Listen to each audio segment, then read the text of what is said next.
I never picked up a camera to take pictures. I picked up a camera a few years ago as part of a healing process, a healing journey.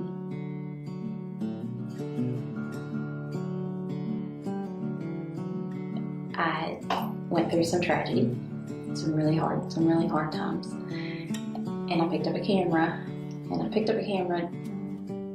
just because going through those things made me realize how fast time passes, how many things that we miss, that we don't capture, how many moments that we wish would have stood still that didn't.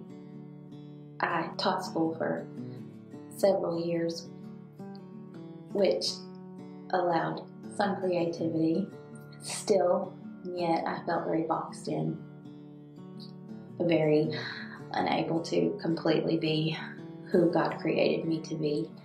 I knew I would be able to do that with a camera in my hand, to be able to express myself creatively without those limitations.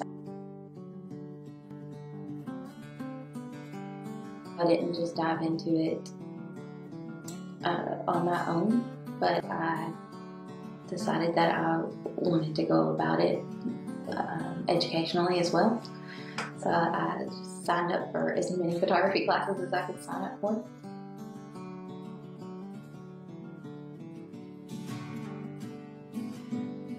When I put this final album together, I wanted to tell that family story. I want you to be able to feel what's going on.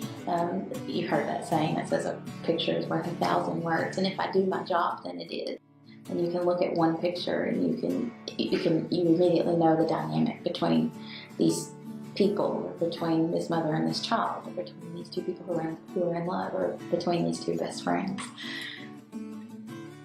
That's my goal with every portrait session, with every album from start to finish, is that it is a collective album. It makes you look back and say, I remember that time, and I remember exactly what was going on in our life during that time.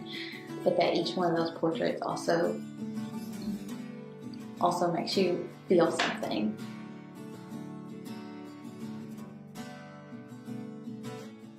One of my favorite things to shoot are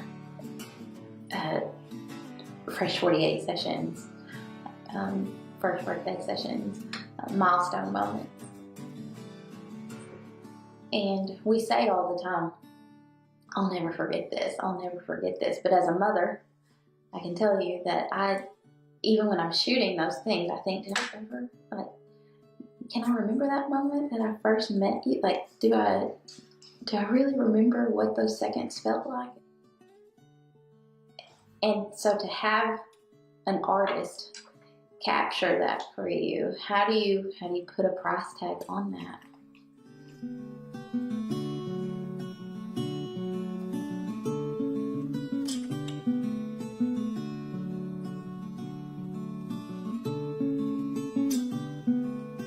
Shantel Smith Photography.